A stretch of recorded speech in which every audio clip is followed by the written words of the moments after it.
At ayun na nga, nadayo kami dito sa Bata at ayun, nakakita kami ng aming makakainan ng Uncle Majid Restaurant. Balita ko, masarap daw dito at yan, marami pa siyang mga katabing mga restaurant. At na-try na din namin dyan sa Ebenezer. Masarap yung kanilang takoyaki at sushi. At ayan nga, cellphone while waiting. At buti na lang binigyan kami nitong chicharon para may makain kami habang naghihintay.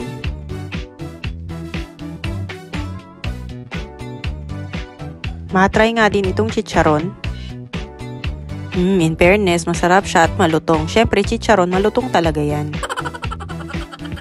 Ito nga't gutom na si Uno. Sobrang tagal kasi nung order namin. Pero syempre, matagal siya kasi niluluto pa. Ibig sabihin, bagong luto talaga yung mga sineserve nila. Hello! We're here in Uncle Majid Restaurant in Villaggio.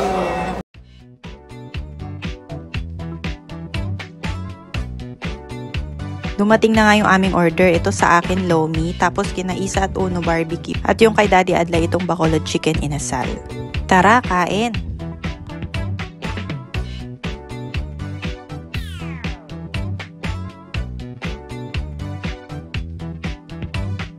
Meron din pala silang libreng sabaw.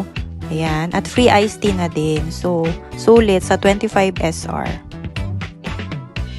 So, tapos na kami kumain. Ayan, ang itsura ng aming pinagkainan. Nag-take out ko na rin pala si Daddy Adlay ng Yellow Cup. Ayan, kasi gusto namin mag-uwi sa bahay ng pizza.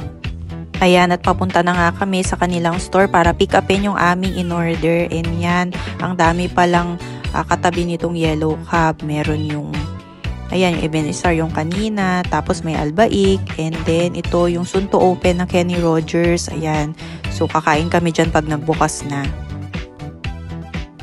Ito, yung talagang masarap na broasted dito sa Saudi Arabia, yung albaik. Ayan, kaso kaka-broasted lang namin. So, pizza na lang munang aming iti-take out. Ayan nga mga bata, kulitan while waiting. Pero mamaya yan, away at iyak na yan.